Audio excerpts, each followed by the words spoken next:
পল্লবীর শিশু রামিসা ধর্ষণ ও হত্যা মামলায় মৃত্যুদণ্ডপ্রাপ্ত সোহেল রানা ও তার স্ত্রী স্বপ্না আক্তারের বিরুদ্ধে দেয়া আদালতের রায় মেনে নিয়েছে সোহেলের পরিবার। রোববার ৭ জুন রায় ঘোষণার আগে কারাগার থেকে বাবার সঙ্গে ফোনে কথা বলে নিজের অপরাধ স্বীকার করে ক্ষমা চান সোহেল।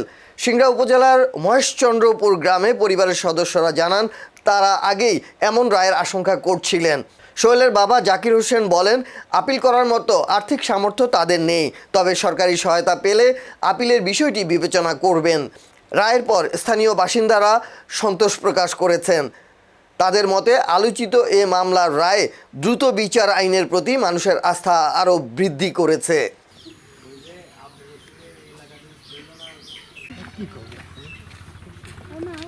সম্প্রতি মিরপুরে ঘটে যাওয়া রামেসা হত্যার ধর্ষণের পর হত্যার যে অভিযোগটি হয়েছিল সেটা নাটোরের সিংড়ায় সোহেল রানা নামক একটি যে মানুষ দ্বারা ঘটেছিল, যা সত্য প্রমাণিত হয়। আদালত তাকে তার পরিবার সহ দুজনকেই, স্বামী স্ত্রী দুজনকেই ফাঁসির রায় দিয়েছে। আমরা চাই এই দ্রুত রায়টি যেন কার্যকর হয়। ওই কাছে যে মা আমার জন্য দোয়া করিস,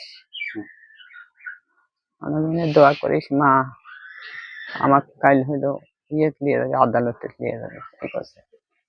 আর আমার সাথে কোনো কথা হয়নি। প্রশাসনের কাছ থেকে একটা সুন্দর বিচার আমরা পেয়েছি, এজন্য আমি সন্তুষ্ট যে অপরাধীর বিচার করবে। কিন্তু ইতিপূর্বে আমরা কখনো দেখি নাই যে 5 কার্য দিবসে বিচার সম্পূর্ণ হয়, বা সেটার এই হত্যা ও ধর্ষণের সঠিক তদন্ত হয়েছে এটা আমিও মনে করি না। এবং এরকম ঘটনা ঘটতেছে সারা বাংলাদেশে, প্রতিদিন এরকম রামিসা হত্যা এবং ধর্ষণের ঘটনা ঘটতেছে। যেমন